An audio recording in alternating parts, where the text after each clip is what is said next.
You know, if I was going to offer one takeaway, one most important thing you can do as a family member to an alcoholic, or if you're an alcoholic yourself, someone who suffers from alcohol use disorder, and this is it. This is open lines of communication. It's important to be able to communicate your thoughts, your feelings, what you're going through with each other, with other family members, with your children, with your spouse, with your parents. Instead of having this 5,000-ton elephant in the room that everybody's afraid to touch and everybody's walking on eggshells. This is what you do not want to have. Because unless people talk about it, bring it into the open, and everybody exposes how the alcoholic in the family is affecting each and every one of you, okay, the behavior is going to continue. And if it does continue, fine, but at least you have set boundaries, and then you need to abide by those boundaries.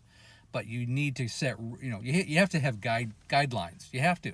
And let's continue this conversation. Now, the thing with alcoholism is that it thrives on isolation. In other words, the alcoholic will continue down that road. If they can drink alone, hide their bottles and cans, nobody keeps them in check. No one holds them accountable, including themselves. Family members don't want to talk about it. They ignore it, so maybe it'll go away and get better if nobody talks about it, which is basically taking a disease and throwing it into the fire. It's the absolute worst thing you can do. And then the family itself needs to be a participant in their loved one's disease. They need to understand the red flags. If they see their alcoholic in the family drinking in isolation, they're hiding their bottles and cans, they have the inability to regulate their alcohol, and they're witness to this, and they don't communicate, well, they're just part of the problem. Good people who do nothing are part of the problem. So be a good person and do something about the problem. Have open communication, sit down and voice your concerns. Above all, set boundaries and have open communication on a daily basis. If you see something wrong, talk about it. Then you got to make a plan. If it becomes worse and worse, then you got to make a plan, a greater plan like intervention, detox, rehab, outpatient care, and you got to get those kind of things set up as a family member.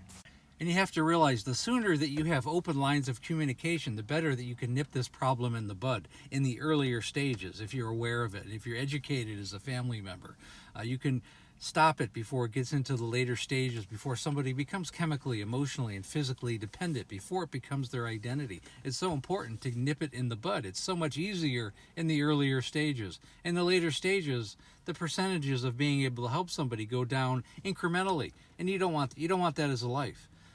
As a caveat, if you have a family member who's an alcoholic and they're abusive physically or mentally, and they're not able to communicate or unwilling to communicate, that's not a situation anybody should be in or stay in. So I hope that helps as well. So as a family member, or if you're an alcoholic yourself, again, you need help with this. You need one-on-one coaching, mentorship, and education. Click on the link above in the bio. Set up a calendar call, a breakthrough call. I've helped many, many families and alcoholics in their families.